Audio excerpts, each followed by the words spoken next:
Hey, what is up, you guys? Welcome to another day with Spencer here on my personal channel, and guess what today is? Today is my 3 years on testosterone, but not even that. It also means I am 14 days away from top surgery with Dr. Doolin in Plano, Texas, and I am just so excited. I'm so excited. I'm so grateful and happy and blessed to be on this journey today, to be here 3 years on T, 14 days away from top surgery. I just can't tell you how lucky I feel right now to just be alive. And that is a lot, seeing how it took a lot to just want to wake up in the morning pre-transition, and a lot to just keep going, you know, when I had my first complication with top surgery on my surgical date. So I am just over the moon, and I can't say how grateful, how happy I am enough. And I'm sure the closer it gets, the higher my hopes are going to be, and I just want to share that with you guys. So I am 3 years on T, and not much has changed. Not much has changed. My voice is still high, but you know, I've learned to accept it for what it is. I am still the same height I was before. I still have the same amount of muscle I did have. Well, I lost some muscle weight just due to me being sick this year, but you know, nothing major has happened. The only thing that I would say has really changed has just been my opinion, my outlook on facial hair. So if you guys have watched me for a while, you know that in the first like 1 to 2 years, I was adamant about not having facial hair. I said that I would always be clean shaven. That's kind of how I wanted to exist. And for the most part, I tried very hard to stick by that. But what happened is, shaving as often as I had to shave to keep that clean face made me have ingrown hair and acne, which is something that I despise. So it basically became this question of whether or not I was going to have acne or if I was just going to have facial hair. And here we are, 3 years on T with facial hair. Now, I don't have a lot, and I do keep it trimmed. This is actually the longest I let it grow. I'm getting a haircut on Wednesday. But I don't have a lot, but I do appreciate how it accents my jaw, and it makes me look a little older and more sophisticated. I don't have any mustache hairs. You can see nothing under my chin either. It's just kind of this area. And yeah, that's just kind of how it is. My twin brother has no facial hair. My older brother has this exact thing. He doesn't have a mustache or anything else. So I don't know. I just got his genes when it comes to facial hair and body type, but it's cool. It's cool. So anyways, this week I wanted to talk about what I'm bringing to top surgery. If you didn't know, I'm flying from Atlanta to Plano, Texas. I will be in Plano from the 1st to the 4th. Then I'll be driving with my friends to Austin, recovering there, and then flying out of Austin, Texas on the 13th. So I will be in a different state away from my stuff for 13 days. And for 7 of those 13 days, I would not be able to shower. So it was very interesting and very difficult of what I decided to pack, how I was going to pack everything else, because I also am traveling alone. So I won't have anybody to take my luggage, you know, to the terminal, etc. Well, obviously I can ask for help at the airport, but I won't have anybody with me to travel, which had a huge play in what I did and what I'm taking and what luggage I'm using and the tickets I bought, etc. So I just kind of wanted to talk to you guys a little bit about the choices I made when it comes to travel and why I made these choices, and maybe if you have a similar situation in the sense that you're traveling alone or that you're going to be away from your stuff for a long period of time, you know what to expect, how to expect, and what to do. Not that there isn't enough transgender top surgery kits out there. I figured I'd just give my 2 cents. Alright, so the first thing I want to talk about is the plane tickets. So I bought 2 separate tickets because I'll be flying into Dallas and I'll be leaving from Austin, just how it works out with my situation. So I'm flying in on a regular coach plane ticket, the cheapest option they have. I will be checking a bag because all of my clothes cannot fit in a carry-on, unfortunately. So I'll be checking a bag, and then I'll be bringing one carry-on, which is just a backpack, and that's how I'm going to exist going to surgery. I have a hotel from the 2nd to the 4th. The 1st to the 2nd, I'm staying with an Air Force friend. So I have a hotel from the 2nd to the 4th. 2nd is pre-op, 3rd is surgery day, 4th is post-op, and then we'll be going to Austin.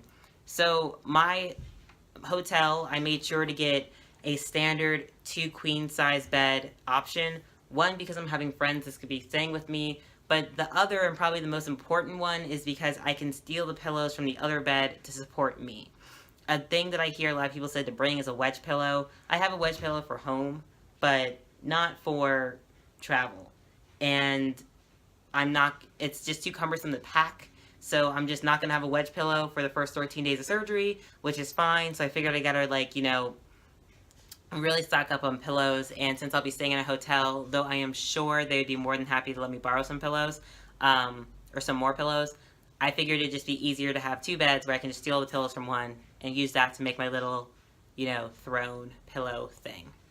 So that is what I do at the hotel. I am 8 minutes away from my surgery site, or surgery center. I'm also a 10-minute walk away from their nearest Walgreens, from their nearest pharmacy where I can fill my meds. Because one of the things I was really worried with is that I don't know what meds I need, and they're not going to give me a list of medication until my pre-op appointment, which is the day before, and I won't have a car. So I was just trying to make sure that I was stationed in a place where it's either easily accessible to get to places or walking distance, which I am. I am walking distance from a Chick-fil-A, a Walgreens, a Marshalls, a Nordstrom's Rack, which I fucking love, but oh well, a Popeyes, and a Target. So I'm walking distance from all that, and I'm 8 minutes away from my surgery center. So I feel like I'm in a pretty good area to where I can quickly grab things before surgery, and then also if I need things afterwards, have a close drive to get it.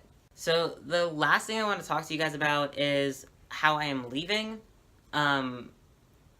I chose to fly first class home.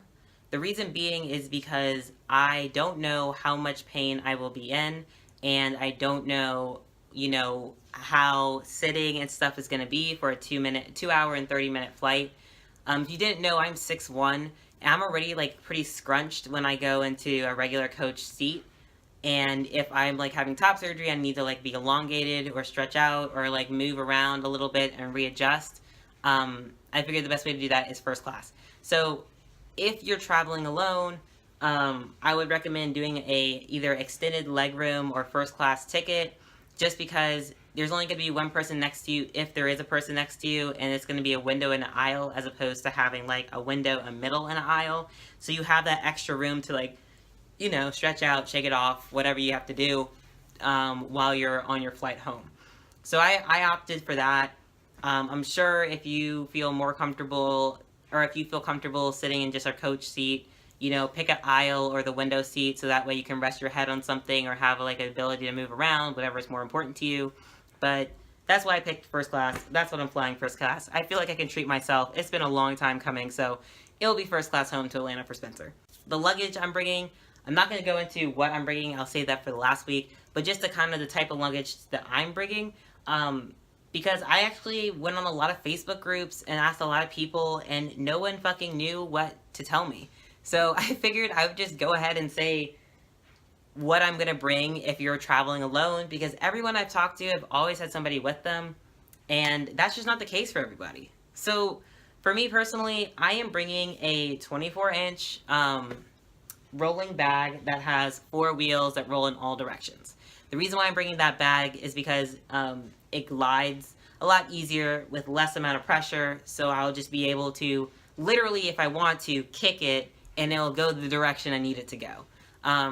So I opted for that, a bag of that, kind of type, just because it's the easiest on me. Now, I will be taking a train home, just because I can't drive, and my roommate's at work, and my parents are at work, and I think my brothers are at work. Actually, I haven't asked my brothers, maybe I should call them. But I'll be taking a train home, so I figured that would be the easiest. I know that if I can't do it, I can just Uber home. I mean, it's going to be $40, which kind of sucks, but I can just Uber home. But that's the thing that I think would be the easiest.